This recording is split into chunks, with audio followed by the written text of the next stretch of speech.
Hi everyone.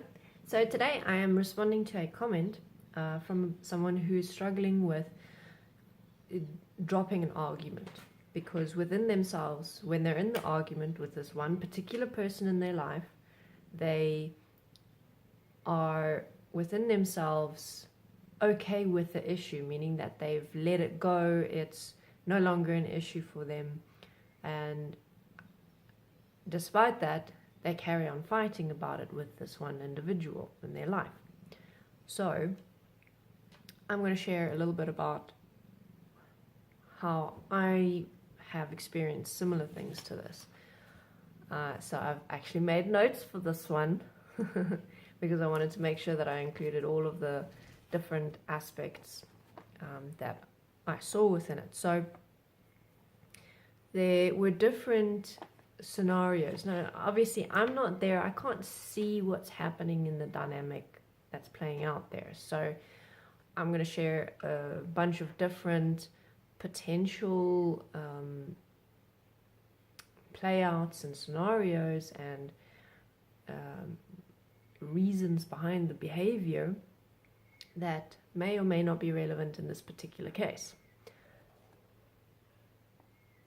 So, when I have had an argument with someone and I get to that point of letting go, of saying, okay, I don't want to have this argument anymore. I don't want to, this isn't an issue anymore. I want to find a solution. How do I get to that point? Now, the actual process of coming to that, like, inner calm in an argument, I found was almost like I flipped a switch within myself. Like, I went from holding on to fighting for being right to just letting that go. And in that moment of letting that go, of realizing that it wasn't important, that I didn't want or need to be right about this, that I could be flexible and consider other things, and I could find a different way to get to a better solution rather than fighting about it. In that moment, it was just kind of, it's like everything just goes.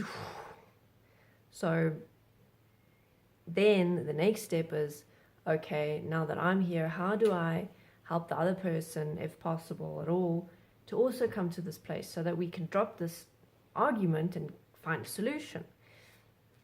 And there are different ways that I've found work in different situations with different people, and sometimes nothing works and you just got to make peace with that and wait until after the storm has passed and try again at that point. So one of the things that's worked for me is I changed the tonality of my voice. So when I'm arguing or when I'm like fighting for being right, my whole demeanor changes, my voice changes, how I'm using my body change, everything about how I'm expressing a point changes. So what I'll focus on is getting all of those points, my entire expression, back down to a calm place as well, because it's like when I live that stability and calmness around someone who's not quite there at that moment, then sometimes it rubs off on them and it just kind of everything starts de-escalating and it just comes down and gets to a better place where you can come to more productive solutions. Okay, then sometimes what I need to do is shift the focus of the argument, change it from arguing about either this is right or that is right to, okay, let's look at different ways. Let's focus on solutions, because a lot of the time, at least in my life, arguments revolve around how something is wrong and can never possibly be right. There could never possibly be a solution for this thing. So once I shift the focus to, okay, we know that this is not going to work. What might work? What can we try that might work? How can we create a better way forward? And just changing the nature of the discussion in that way can help. And again, like I mentioned before, then if the other person is really not calming down, then sometimes you just have to wait. And sometimes it's half an hour, sometimes it's a couple hours, sometimes it's days or weeks or longer, to come back to that point and find a way through.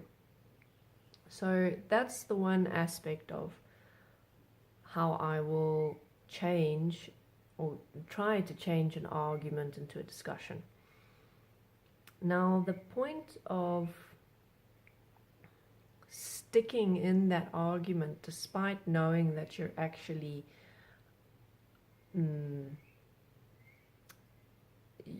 you've let the whole thing go, that's quite an interesting dynamic, because that implies then that there's something else going on. That implies that possibly you haven't let the thing go and you're still fighting for your opinion or to be right.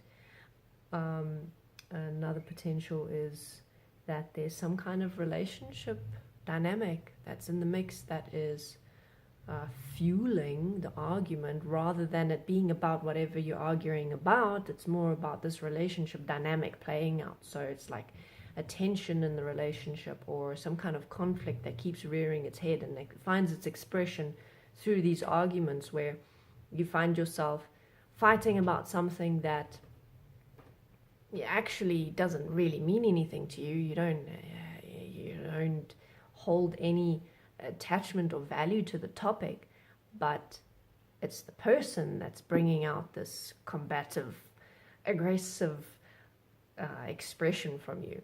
And again, to be clear, it's not about that other person who's creating it in you. It's about they are triggering what's already inside of you. So what does that person represent to you that brings this stuff out of you? So that is a point to investigate there. And then other aspects that or another dimension is that, okay, you might be getting stuck on this autopilot in an argument. What happens when you force yourself to change the tune, where you stop the argument and you practice changing the tonality of your voice, changing the focus of the discussion to solution, changing the focus of what you're expressing in such a way that it changes the dynamic of the discussion and brings out a better, more supportive outcome. Then the last point that I wanted to cover is when I get stuck trying to prove a point.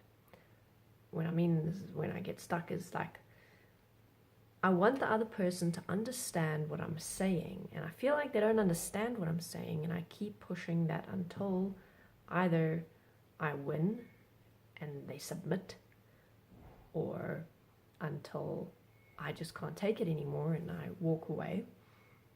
And that is, right now, because I'm not actually in an argument, I'm not angry about anything, it's like, obviously there is a point that I need to look at here where I am placing value in a particular opinion or judgment or whatever, and I'm trying to fight to be right about it. And somewhere in there, my self-value, my self-definition of being right is linked in with feeling good about myself. So those are the aspects that then I obviously need to reflect on in those kinds of situations. But in any case, I hope that I've answered the question and shared my experiences clearly. If not, then just drop another comment. All right, thanks for watching, everyone. See you next time.